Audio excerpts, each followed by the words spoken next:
all the women that do my lashes are like 23, 25. They're not political. They're all married. They all want to get married. They all talk about their boyfriends. They don't give a crap about politics. You know, they're not Republican.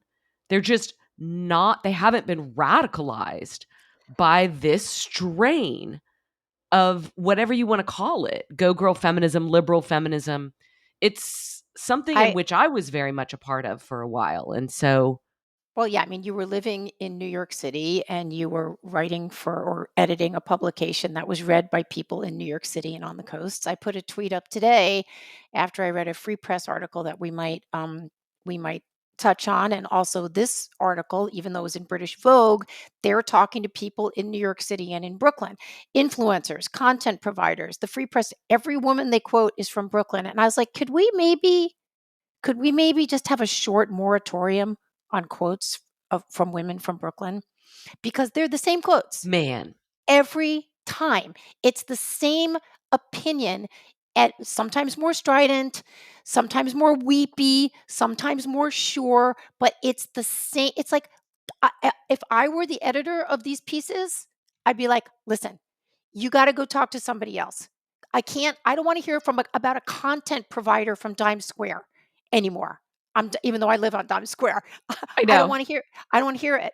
It's just we've heard from these people. We know what they're going to say. Bring your reader something with another facet of humanity here.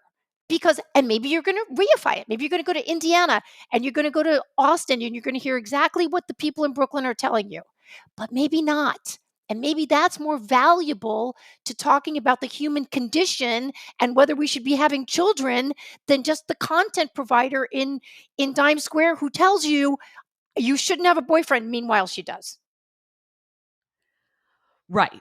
No, I know. The extent to which so many of these, at least online trends, are perpetuated and reinforced by, this very small enclave of women living very rarefied lives. Whether that's because they have a lot of money or because they're single people in Brooklyn, which is a very unusual existence. Who, by the way, are all freezing their eggs. Okay. Right. Right? All these people that are saying, we don't boyfriends, we don't want children, we don't want to be wives, we don't do any of that shit. And kids, that's for whatever. That's some other sort of world. But by the way, I spent $10,000 to freeze my eggs. Well, why did you do that?